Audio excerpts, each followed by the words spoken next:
What's up, family? Thank you again. Checking back in. It's your boy King Crowder checking in with another edition of Facts, History, and Things We Did Not Know. I'm tuning in one more time with a different subject right now. Sorry, it's been a little while since I checked back in.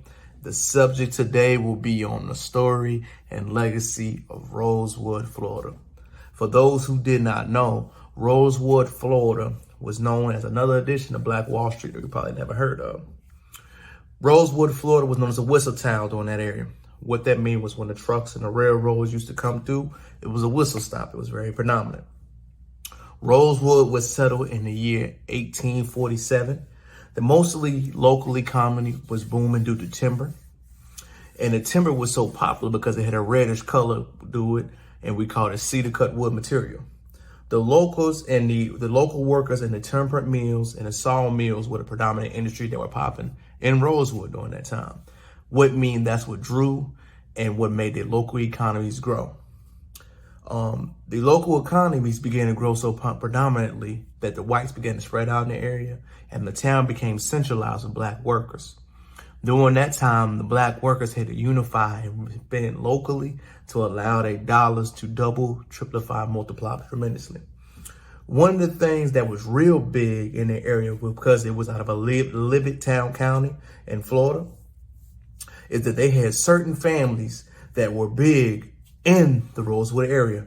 They were known as the Goins and the Carrier families of Rosewood. Some of the descendants are still actually in the Florida metropolitan area to this day. Those were the two biggest families in that area that had a lot of leverage and had a lot of things going on to control things in that area.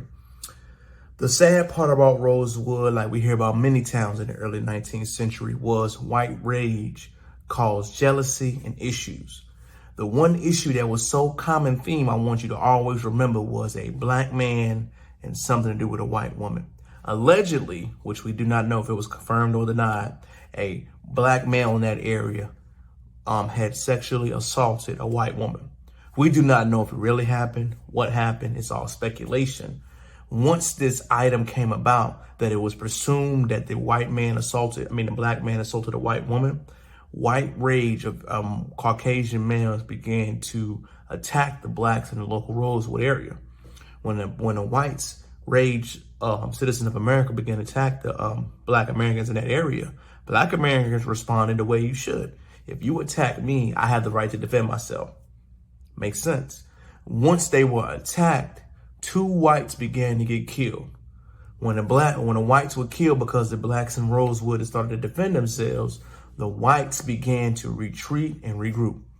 And once they began to retreat and regroup, the word spread around the community of what was going on. What was going on is once the whites were triggered, like whistle bells went around. And once whistle bells went around, the blacks in that area began to flee and dissipate from the Rosewood area. Rosewood communities began to leave and survive because they knew in that area, once you attack whites in battles, they're going to try to burn down everything. It was truly sad because there was not a proper diagnosis through my research on a proper amount of bounty count. But what it says is they began to burn down churches, community homes, community centers, businesses, all in the Rosewood area that were black owned. I always like to give a visual in my mind of, have you ever seen a church actually being burned down just because of rage or somebody had an issue happening?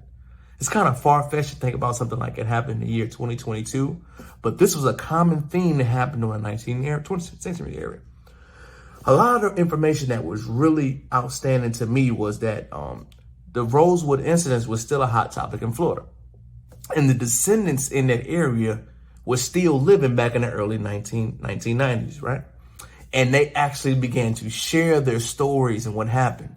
It was very emotional to hear these black citizens go in front of the state Florida legislator and tell them that my ancestor, my father, was burned down and massacred off of something that allegedly happened. As these survivors of these victims and these people that survived this horrible tragedy, they began to speak in front of the legislator.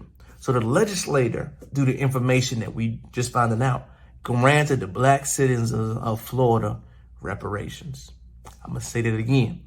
The black citizens in Rosewood, Florida in 1993 was commissioned and approved by the state of Florida to approve reparations. The exact descendants of the Rosewoods lineage that happened got issued $2 million apiece. Now, due to their age and how old they were in the instance, a lot of them didn't get paid out properly. They died before they could receive their income. So the descendants of the families from Rosewood students were allowed to have their tuition fully paid to a state Florida and run institution school. This allowed African Americans of the descendants to get educated from a state-run school in Florida. So to this date, it's been 297 recipients of this award that were Rosewood victims since 1994. All of this research came from the Washington Post, the Tampa Bay Post, the Insider, and Times. One thing that I found fascinating is that, not to get into a far-less topic, is that when situations like this came around, one thing that Florida tried to do in some sort of way was try to reprimand and compensate victims of this tragedy. It's kind of a hot button topic, especially when you think about reparations and how we talk about it to this day. We already have proof prior to it happening and actually being implemented to this day.